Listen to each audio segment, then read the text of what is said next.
யார் நல்லவர்கள், யார் தீயவர்கள், யார் எதை செய்தார்கள். ஒன்று தெரியுமா? தாவேகாவினுடைய சட்டமன்ற உறுப்பினர்களை லேசுவாசா நினச்சவங்களுக்கெல்லாம் ஒவ்வொரு நாளும் தலையில் இடி விழுந்தது மாதிரி எதிர்க்கட்சிகளுக்கு ஒரு மாபெரும் இடியை இறக்கி கொண்டிருக்கிறது தாவேகா என்பதை லைவில் பார்த்துக்கிட்டு இருக்கோம். இந்த விடயத்தில் திமுக பாஜகவோடு கூட்டணி சேருவதற்கான வழிவகைகளை இன்றையிலிருந்து தொடங்கிவிட்டார்கள். அதாவது இந்த மறு தொகுதி வரையறை நிலையிலிருந்து மாறிவிட்டார்கள். காவேரிக்கு அனைத்து கட்சி கூட்டம் கூட்டுங்க அப்படின்னு நாங்க கேட்டோம். ஆனா அதுக்கு நீங்க கூட்டல. ஆனா டீலிமிட்டேஷனுக்கு அனைத்து கட்சி கூட்டம் கூட்டுறீங்களே அப்படின்ற ஒரு கேள்வியும் இங்க எழப்படுது. அனைத்து கட்சி கூட்டத்தை காவிரி விவகாரத்தில் கூட்டி இதுவரை என்ன சாதித்து முடித்தார்கள் சார்? அது பேச்சு இல்ல சார். நான் கேட்கறதுக்கு மட்டும் போய் சொல்லுங்க, என்ன சாதிச்சாங்க இதுவரை? சரி, ஒரு முதல்வர் முக்கியமானவரா, ஒரு சாதாரண குழு முக்கியமானதா? அதை முதல்ல யோசிக்க. அந்த குழுவை உங்களால் கட்டுப்படுத்த முடியாதா? இப்ப நான் கேட்கிறேன், காவிரி நதிநீர் பிரச்சனைக்கு எண்ணற்ற தமிழ் அமைப்புகள் தமிழ்நாட்டில் இருக்கு. கர்நாடகாவை கண்டித்து ஒரு அமைப்பாவது களத்திற்கு வந்ததா? இல்லை. ஏன்? நான் கேட்கிறேன், கருணாநிதி ஆட்சி காலத்துல ஏன் இத்தனை அணையை கட்ட விட்டீங்க? இன்னைக்கு மேகதாது பிரச்சனை வந்திருக்குன்னு சொல்லி நீங்க பேசுறீங்களே, பீத்துறீங்களே. அன்னைக்கு அத்தனை அணையை கட்ட விட்டதே இந்த திமுக கும்பல் தானே, கருணாநிதி தானே. அப்போலாம் நீங்க எங்க போனீங்க?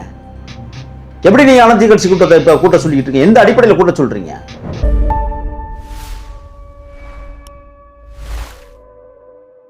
அனைவருக்கும் வணக்கம். இன்னைக்கு நம்மளோட தாவேகாவோட மாநில செய்தி தொடர்பாளர் முகிலன் அவர் தான் இணைஞ்சிருக்காரு. நிகழ்ச்சிக்கு போகலாம். சார் வணக்கம் சார். எப்படி சார் இருக்கீங்க? நல்லா இருக்கேன். பட்ஜெட் தாக்கல் பயங்கர சுறுசுறுப்பா காரசார விவாதமோட அதுவும் லைவா போறதுனால மக்களுக்கு இன்னும் நிறைய விஷயங்கள் கொண்டு போய் சேர்க்கிறீங்க போல இருக்கே. யூடியூப் சேனல்லாம் ஓடல. இப்ப யூடியூப் சேனல் ஓடல, எல்லாம் லைவ் பார்க்க ஆரம்பிச்சிட்டாங்க. சட்டசபை தேர்தல். ஆமா, சட்டசபை தான் பார்த்துட்டு இருக்காங்க. அதாவது என்னன்னா, இதுவரை இல்லாத ஆட்சி, காட்சிப்படுத்துதல், கண்கொள்ளா சாட்சியாகவும் இருக்கிறது. யார் நாக்க தோர்த்துறான், யார் கண்ணை சிமுட்டுறான், யார் சைடு பார்வை பார்க்குறான், எல்லாத்தையும் அப்படி அப்படி அக்யூர்டாக பார்த்துக்கிட்டு இருக்க மக்கள். யார் நல்லவர்கள், யார் தீயவர்கள், யார் எதை செய்தார்கள். ஒன்று தெரியுமா?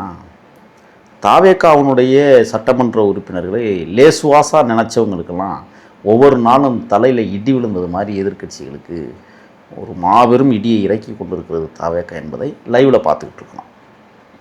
அதனால் இந்த நேரலை என்பது மக்கள் மன்றத்தில் நடக்கிற ஒரு விடயத்தை மக்களே பார்க்கக்கூடிய ஒரு பகுதியாக மாற்றி இருக்கிறது என்றால் இதுதான் மாற்றுக்கான வெற்றி தமிழகம். Fine sir. இந்த மாற்றத்திற்கு அது மக்கள் தீர்மானிச்சுக்கிட்டோம். இந்த சட்டசபை லைவ் காமிச்சது உண்மையாகவே ஒரு விதத்தில் ஹாப்பியாக இருந்தாலும் இன்னும் நிறைய விஷயங்கள் இங்கே பார்க்கப்படுது. முக்கியமாக என்னன்னா, இந்த ஜாதிவாரி கணக்கெடுப்பு எப்போ எடுப்பாங்க, அந்த மாதிரியான முக்கியமான ஒரு தீர்மானம் இன்னும் சொல்லவே இல்லையே அப்படின்ற ஒரு கேள்வி இருக்கீங்க.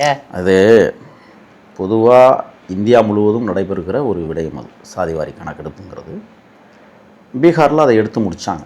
நான் பார்த்தோம் 2024 அதை தொடங்கினாங்க.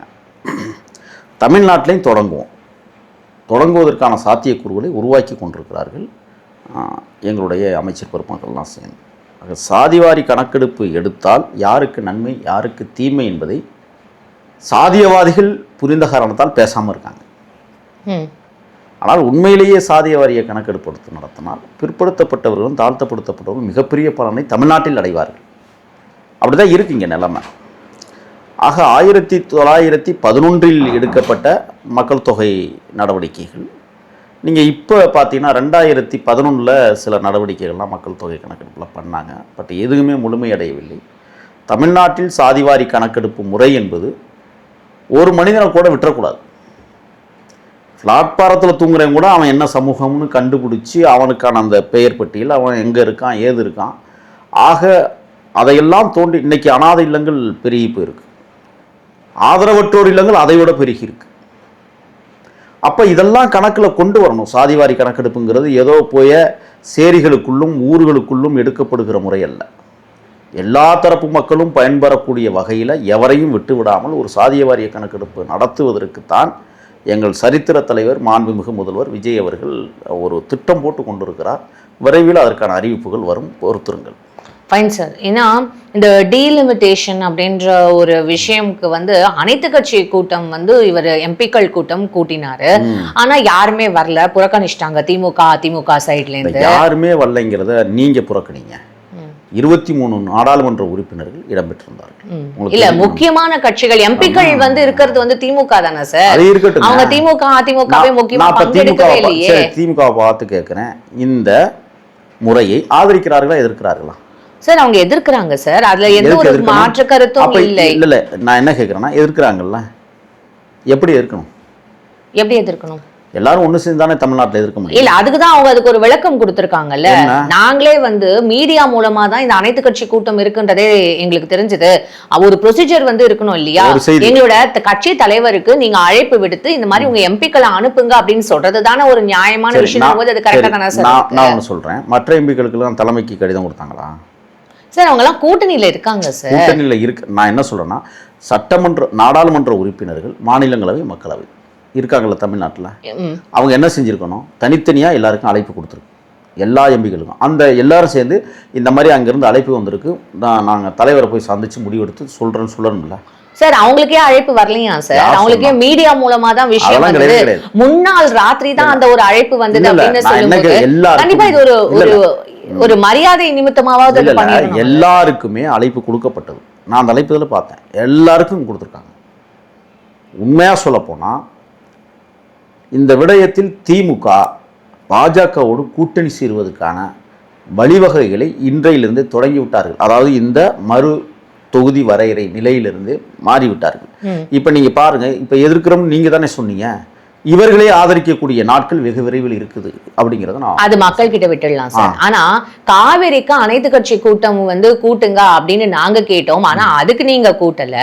ஆனா டீலிமிட்டேஷனுக்கு வந்து அனைத்து கட்சி கூட்டம் கூட்டுறீங்களே அப்படின்ற ஒரு கேள்வியும் இங்க எழப்படுது. அனைத்து கட்சி கூட்டத்தை காவிரி விவகாரத்தில் கூட்டி இதுவரை என்ன சாதித்து முடித்தார்கள் சார்? அது பேச்சு இல்ல சார். நான் கேட்கறதுக்கு மட்டும் போய் சொல்லுங்க, என்ன சாதிச்சாங்க இதுவரை? சார் என்ன சாதிச்சாங்கன்றது இல்ல சார், இங்க வந்து ஒரு சில ப்ரொசீஜர்ஸ் இருக்கு that needs to be followed. இதே கலைஞர் பிறந்த ஆண்டுதான் காவிரி நதிநீர் சிக்கலுக்கு தொடர்பு நாளாக உருவாக்கப்பட்டது. ஆனால் அதே கருணாநிதி தான் காவிரியின் குறுக்கே அணை கட்டுவதற்கு அனைத்து சாத்தியக்கூறுகளை 1969 திறந்து சார். அந்த பழைய விஷயங்கள் ஹிஸ்டரி சோஸ்திமிவே எல்லாத்தையும் வரலாற பார்க்கணும். நம்ம இந்த நான் சொல்றேன், கச்சத்தீவுக்கும் காவிரி பிரச்சனைக்கு முட்டுக்கட்டை போட்டதே திமுக கும்பல். இன்னைக்கு வர கச்சத்தீவே மீட்க முடியல, காவிரியை மீட்க முடியல. நீங்க இத்தனை ஆண்டு காலம் ஆட்சி கட்டில இருந்தீங்கல்ல, என்னத்தை சாதிச்சு கழிச்சீங்க சொல்லுங்க பாப்போம். அனைத்து கட்சி கூட்டம் என்ன முடிவெடுத்தீங்க? ஆனால் எங்கள் தலைவர் பெங்களூர் நான் வருகிறேன் என்று சொல்ல போது கூட கர்நாடகாவே ஸ்தம்பித்தது, கர்நாடகா அதிர்ந்தது. ஓடுகிற ஜனநாயகன் படத்தை ஓட விடாமல் தடுத்தார்கள் கர்நாடகாவை. சார் சார் இருங்க சார், அனைத்து இப்போ நீங்க இங்கேருந்து வந்து சுப்ரீம் கோர்ட்டுன்னு அது ஒன்று நம்ம வழக்கு தொடர்ந்துருக்கோம் இல்லையா?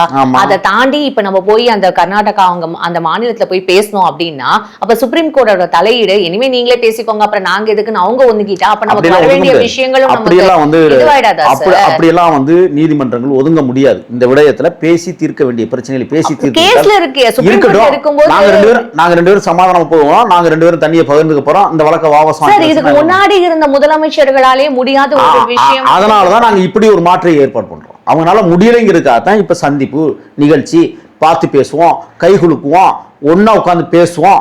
நான் ஒன்னே ஒன்று சொல்றேன், மொழிவழி தேசியமாக பிரிக்கப்படுகிற போது மாநிலங்களுக்கிடையே பல்வேறு முரண்பாடுகளை வைத்து பிரித்து முடித்து விட்டார்கள். காவிரி தோன்றுகிற குடகு தமிழர்களுடைய சொர்க்க பூமி, அது உங்களுக்கு தெரியும்ல. ஆக குடகுமலை அன்றைக்கு அந்த மக்கள் வந்து நாங்கள் தமிழ்நாட்டு பக்கம் தான் நிற்போம் என்று போராடினார்கள். கொடுத்தார்களா? இந்த காவிரி நதிநீர் பிரச்சனைக்கு அன்றையிலிருந்தே பிரச்சனை தொடங்கி இருக்கிறது. அப்ப இன்னைக்கு எங்களது முதல்வர், நம்மளுடைய முதல்வர் என்ன செஞ்சாங்க, ஒரு முடிவு எடுக்கிறாங்க, நான் வருகிறேன், பேசுவோம் உட்கார்ந்து. உடனே முதலமைச்சர் என்ன சொன்னாரு, சிவகுமார் கர்நாடக முதலமைச்சர், நீங்கள் இங்க வர வேண்டாம், அசாதாரண சூழல் இருக்குதுன்னு சொன்னாங்க. ஆமா சார், அங்க நம்ம தமிழர்களும் இல்ல சார், இது இல்ல யதார்த்தமான ஒரு விஷயம் நம்ம இங்க பேசணும்னா, அங்க நம்ம தமிழர்கள் அங்க வாழ்ந்துட்டு இருக்காங்க இல்லையா? அப்ப அங்க இருக்கிற தமிழர்களுக்கு ஒரு பாதிப்பு வந்துருமோ அப்படின்ற ஒரு எதுவும் இருக்குல்ல சார்.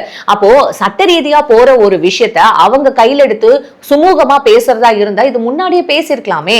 ஆனா அது வந்து ஒரு பாதிப்பை ஏற்படுத்தும் அப்படின்ற ஒரு காரணத்துக்காக தானே சார் அது சட்ட ரீதியா நம்ம அணுகுறோம். உங்களுக்கே வரலாறு தெரியல நான் நினைக்கிறேன். வீரப்பனார் அவர்கள் பலம் பொருந்திய, கர்நாடகாவில் பலம் பொருந்திய, இன்னும் சொல்ல போனால் கர்நாடக அரசியலை தீர்மானிக்கிற இடத்தில் இருந்த நடிகர் ராஜ்குமார் அவர்களை காட்டிற்குள் அழைத்து சென்றார். என்ன நடந்துச்சுங்க? என்ன நடந்துச்சுன்னு சொல்லுங்கள். அவர் உயிர் முக்கியம் என்பதற்காகவே அடக்கி ஒடுக்கினார்கள். இன்னும் சொல்லப்போனால் மௌனமாக காத்தார்கள். பிறகு பேச்சுவார்த்தைகள் நடைபெற்றது. ஏதோ 1-2 மாண்டியா மாவட்டங்களில் மட்டும் அங்கே டயரை குளுத்தி போட்டான். எல்லாம் அடக்கப்பட்டதில்ல, சொன்னாங்கல்ல. வீரப்பனார் ஒரு கேசட் அனுப்புனார்ல, ராஜ்குமார் ஒரு கேசட் அனுப்புனார்ல, யாரும் கலவரம் செய்து விடக்கூடாது சொன்னாங்களா இல்லையா? அன்னைக்கு அந்த மக்கள் நான் என்ன சொல்றேன்னா, ஒட்டுமொத்த கர்நாடக மக்களை நான் குறை சொல்லலை. வாட்டால் போன்ற அயோக்கியத்தனமானவர்கள் அந்த மண்ணிலே இருந்து கொண்டு பிரித்தாளும் சூழ்ச்சியை இன்றைக்கும் உருவாக்கி கொண்டிருக்கிறார்கள் குற்றச்சாட்டை நாங்கள் பதிவு பண்ணோம். அதுதானே சார் அங்க இருக்கிற அந்த முதலமைச்சரும் வந்து பயப்படுறாரு. அது அசாதாரண சூழல். நான் என்ன கேட்கிறேன்னா, ஒரு முதல்வர் முக்கியமானவரா, ஒரு சாதாரண குழு முக்கியமானதா? அதை முதல்ல யோசிக்கணும். அந்த குழுவை உங்களால் கட்டுப்படுத்த முடியாதா? இப்போ நான் கேட்குறேன், காவிரி நதிநீர் பிரச்சனைக்கு எண்ணற்ற தமிழ் அமைப்புகள் தமிழ்நாட்டில் இருக்கு. கர்நாடகாவை கண்டித்து ஒரு அமைப்பாவது களத்திற்கு வந்ததா? இல்லை. ஏன்? நமது முதல்வர் சரியாக செயல்படுகிறார். நமது முதல்வர் போய் பேசினாவே இது முடிஞ்சிரும்னு ஒரு நம்பிக்கை தமிழ்நாட்டில் இருக்கிற தமிழ் அமைப்புகள், ஏன் பெங்களூர்ல இருக்கிற தமிழ் அமைப்புகளுக்கே இருந்தது. எதுவா இருந்தாலுமே இதுக்கு முன்னாடி இருந்த முதலமைச்சர்கள் எல்லாம் ஒரு அறிக்கை விடுவாங்க. அறிக்கை எந்த ஒரு விஷயத்துக்குமே விட மாட்டோம் அப்படின்னு சொன்ன, வாயை திறந்து கூட பேச மாட்டோம் அப்படின்னு சொல்றது. செயல் மட்டுமே எங்களுக்கு பிடிக்குங்க. அந்த செயலே எங்களை அடையாளப்படுத்துங்க சார். செயல்ல ஓகே சார், நீங்க வாயை திறந்து பேசலாம் சரி, ஓகே. என்ன பேசிட்டாங்க இதுக்கு முன்னாடி விடணும் இல்ல நான் என்ன கேக்குறேன், நாங்க இந்த மாதிரி ஒரு தீர்மானங்கள் இல்ல இந்த மாதிரி ஒரு விஷயங்கள் பண்ண போறோம் அறிக்கை சார். இதுக்கு முன்னாடி இருந்த முதலமைச்சர்கள்ல நான் ஒண்ணே ஒன்று சொல்றேங்க, தண்ணி எங்களுக்கு வேணும், அது கண்ணால பார்க்கணும் காவிரியில, அது நிரந்தரமா வரணும்னு நாங்க எதிர்பார்க்கிறோம். அதுக்கான முயற்சிகளையும் அதற்கான களத்தையும் தளத்தையும் எங்களது முதல்வர், நம்முடைய முதல்வர் உருவாக்கி கொண்டிருக்கிறார். அப்புறம் இந்த பேச்சுவார்த்தை, அப்புறம் ஆர்ப்பாட்டம், அதுக்கப்புறம் கூட்டம், அதுக்கப்புறம் ஆளுங்கட்சி கட்சி ஒருங்கிணைப்பு கூட்டம், இதெல்லாம் இப்படியெல்லாம் போட்டால் காவிரி நீர் கொடுத்துருவாங்களா? அவங்க காவிரி நீர் வந்துருமா? ஆக்கப்பூர்வமான வேலைகளை செய்ய வேண்டும். ஒரு காலத்தில் நானே கர்நாடக அரசியல்வாதிகளை கடுமையாக எதிர்த்தவன், ஆயுதம் தரித்த போரை நடத்தியவனாலாம். ஆனால் இப்பொழுதுதான் நாம் உணர்கிறோம். என்ன உணர்கிறோம்? அங்கே நிலைமை வேறு. நான் கேட்குறேன், கருணாநிதி ஆட்சி காலத்தில் ஏன் இத்தனை அணையை கட்ட விட்டீங்க? இன்னைக்கு மேகதாது பிரச்சனை வந்திருக்குன்னு சொல்லி நீங்க பேசுறீங்களே, பீத்துறீங்களே. அன்னைக்கு அத்தனை அணையை கட்ட விட்டதே இந்த திமுக கும்பல் தானே, கருணாநிதி தானே. அப்போலாம் நீங்க எங்கே போனீங்க? எப்படி நீங்க அனைத்து கட்சி கூட்டத்தை கூட்ட சொல்லிட்டு இருக்கீங்க? எந்த அடிப்படையில் கூட்ட சொல்றீங்க? கச்சத்தீவை மீட்கும் போதும் மௌனமாக இருந்தீர்கள். காவிரி நதி பிரச்சனை அணைகள் கட்டப்படுகிற போதும் மௌனமாக 27 அணைகளை கட்டியிருக்கிறார்கள். மேகதாது என்கிறது மேகதாது அல்ல, மேகதூது. ஒகனைக்கல் அல்ல, புகைநீர்கள். அதெல்லாம் கன்னட மொழி சொல். சரி சார். ஆக இன்றைக்கு மேகதாது அணை பிரச்சனையில் சுமூகமான ஒரு தீர்வை நோக்கி நம்முடைய முதல்வர் இன்றைக்கு களமிறங்கியிருக்கிறார். ஆனால் இயற்கை என்ன செய்தது? இதே முதலமைச்சர் மரியாதைக்குரிய சிவகுமார் என்ன சொன்னாங்க? எங்கள் அணைகளில் கபினிலையும் இல்லை, அது அந்த கிருஷ்ணராஜசாகர் அணையிலையும் இல்லைன்னு சொன்னீங்க, தண்ணியே இல்லை. நீங்கள் இப்போ எப்படி திறந்து விட தண்ணி வந்தது? சார் உபரி நீர் தான் சார் இப்ப கூட திறந்து விட்டுருக்காங்க. நமக்காக வர வேண்டிய நீர் வராததுனால 1 லட்சம் மேல இருக்கிற ஏக்கர்கள் கருகி நாசமா இருக்கு சார். இப்போ அதுக்கான ஒரு விஷயம் என்ன? நான் ஒண்ணு கேட்கிறேன், விவசாயிகள் தானே சார் அடுத்த சார் கோட் சூட் போட்ட ஒரு விவசாயின்னு சொல்லிட்டு வேளாண் துறை அமைச்சர் ஒரு பக்கம் சொல்றாரு. கரும்பு காட்டுக்குள்ள காங்கிரட் போட்டு நடந்த முதலமைச்சர் இந்த நாட்டை தான் சார். அவங்க வேண்டாம்னு சொல்லிட்டு தானே சார் உங்களை மாற்றம்னு நீங்களும் அதே விஷயம். நான் ஒண்ணே என்ன பேச விடுங்க முதல்ல. இப்ப விவசாயிகள் பிரச்சனையில மிக முக்கியமானது காவிரி பிரச்சனை, மாற்றம் இல்லை. இதுக்கு முன்னாடி காமராசர் ஆட்சி காலத்திற்கு பிறகு ஆண்டவர்கள் திராவிட இயக்கங்கள் தானே ஒரு அணையாவது, அதாவது 10 கிலோமீட்டருக்கு ஒரு அணையாவது கட்டி கொடுத்துருந்தா இன்னைக்கு தண்ணி பூரா. இருங்க, கர்நாடகா எப்படி கட்டிச்சு? நம்மளுக்கு பெய்யக்கூடிய மழை ஒரு ஆண்டுக்கு இத்தனை மில்லிமீட்டர் பெய்யுதுன்னு இன்னைக்கு போதிய அளவிற்கு மில்லிமீட்டர் அளவில் மழை பெய்து கொண்டு இருக்குது. அந்த தண்ணி கிட்டத்தட்ட 200 டிஎம்சி தண்ணி கடலில் போய் கலக்குது. அதுக்கு காரணம் என்ன? 10 கிலோமீட்டருக்கு ஒரு அணையை நீங்க கட்டி இருந்தால் அந்த 200 டிஎம்சி தண்ணீரை எல்லா அணைகளையும் நிரப்பியிருக்க முடியும்ல சார். இங்க அந்த வேலையெல்லாம் இதுவரை செய்யல சார். இதெல்லாம் நீங்க கேட்கறதுக்கு ரொம்ப நல்லா இருக்கு சார். ஆனா அந்த அணை கட்டுறதுக்கான அந்த நிலம் ஆகட்டும் சரி, எங்க கட்டணும் அப்படின்ற அந்த ஒரு விஷயங்கள்லாம் இந்த இன்ஜினியரிங் முடிஞ்சு அவங்க தானே சார் அதெல்லாம் பார்க்க முடியும். இதெல்லாம் முடிஞ்சு போன ஒரு கதையை அரசு என்ன செய்தது? அரசு ஏன் நிதி ஒதுக்கல அதுக்கெல்லாம்? இப்ப எங்க ஆட்சியில இந்த விவசாயிகளுக்கான அந்த நிதிங்கிறதே கொஞ்சம் மிக குறைவு தான். ஆனால் அதை நீட்டிக்கிற வேலையை முதல்வர் கடுமையாக செய்து கொண்டிருக்கிறார். எப்படி இந்த விவசாயிகளுக்கான நிதியை கூடுதலாக்கி அவருடைய பஞ்சங்களை போக்க வேண்டும் அப்படிங்கிறதுல இந்த அரசு தெளிவாக இருக்கு. சரி சார், அதை பொறுத்திருந்து பார்க்கலாம். இவ்வளோ நாளாக வந்து ரொம்ப அமைதியாகவே இல்லை டல்லாக ஒரு சோகமாகவே இருந்தவர் திடீர்னு நேற்றுலேருந்து ரொம்ப குலுங்கி குலுங்கி சிரிக்கிறார். எங்கள் அண்ணனை சிரிக்க வச்சுட்டீங்க அப்படின்னு சொல்லிட்டு இது மாதிரியான ஒரு விஷயத்தை டைவர்ட் பண்ணுற மாதிரி எவ்வளோ சீரியஸான ஒரு விஷயங்கள் இருக்குல்ல. கம்முன்னு இருந்தாலும் கிண்டல் பண்ணுவீங்க, சிரிச்சாலும் கிண்டல் பண்ணுவீங்க. இல்ல நான் எம்ஆர்கே செல்வம் அவர் வந்து சாமி அமைச்சர் அப்படின்னு சொல்லிட்டு நேற்று பேசின அந்த அது அப்புறம் உங்களுக்கு சிரிப்பு இல்லையே சாமி அமைச்சர்னு சொன்னா வருமா வராதா? ஒரு முன்னாள் அமைச்சர், இன்னும் சொல்ல போனால் விவசாயத்துறை அமைச்சர், அரசியல் அனுபவம் வாய்ந்தவர் என்று சொல்லிக் கொள்ளுகிறார். அவருக்கு வந்து இந்து சமய அறநிலையத்துறை அமைச்சர்னு சொல்ல தெரியாதா? சொல்லுங்க. அது கூட சொல்ல வாய்வில்லைன்னு சொன்னால் சாமித்துறை அமைச்சர். நான் சாமித்துறைனா நானும் லைவில் பார்த்துட்டேன். சாமித்துறைனா அப்படி ஒரு அமைச்சர் யாரா இருக்கிறான்னு பார்க்குறேன். இது எல்லாமே அப்புறம் நகைச்சுவை. ஒரு மனிதனுக்கு, ஒரு அமைச்சருக்கு, முன்னாள் அமைச்சருக்கு இந்த விதிகள் கூட, இந்த பெயர்கள் கூட உங்களுக்கு வாயில் வரலைன்னு சொன்னால் இப்போ இவ்வளோ நாளும் நீங்கள் போலித்தனமாக தானே அமைச்சர்களாக இருந்திருக்கீங்க. அப்போ சிரிப்பு வருமா வராதா? இல்லை சிரிக்கக்கூடாதுன்னு சொல்கிறீங்களா? அதுக்கு நீங்கள் சிரிக்கலைன்னா அப்போ நீங்கள் சிந்திக்கலைன்னு அர்த்தம். சரி, எங்கே உங்கள் ஃபோட்டோ? எங்கே உங்கள் அண்ணனோட ஃபோட்டோ? யார் ஃபோட்டோ? உங்கள் தலைவரோட ஃபோட்டோ எங்கே? ஏங்க அங்கே கேட்டால் நான் சட்டமன்றத்தில் நாங்கள் இதயத்தில் வச்சுக்கிறோம்னு சொல்கிறீங்க. அதை ஏற்றுக்கிறிய? நான் சொல்லவா, என் சிந்தனையும் என் வந்தனைகளும் செயலாற்றல்களும் என் தலைவனை உள்ளடக்கி தான் நான் வாழ்ந்து கொண்டிருக்கிறேன். அதை புகைப்படம் வச்சு அடையாளப்படுத்தி நான் எந்த காலத்துலேயும் சரி, நான் தேசிய தலைவரை நேசக்கரமாக நினைக்கிற போதும் அல்லது வீரப்பனாரை மனசில் ஏந்தியதற்கு பிறகும் கூட நான் யார் படமும் வைத்ததில்லை. சரி. ஆனால் இன்றைக்கு என் மகத்தான மக்கள் தலைவர் விஜய் அவருடைய படத்தை வைப்பதிலே பெருமை இருக்கிறது. ஆனால் சிந்தனைகள் எல்லாம் என் தலைவன் இடுகிற கட்டளைக்கு கட்டுப்பட்டு உங்கள் முன்னாடி நான் வந்து பேசிட்டு இருக்கிறேன். அதுக்கு புகைப்படம் தேவையா? நிறைய விஷயங்கள் வந்து இன்னைக்கு நீங்கள் கருத்து தெரிவிச்சிருக்கீங்க. உங்கள் நேரத்துக்கு ரொம்ப நன்றி சார். நன்றி.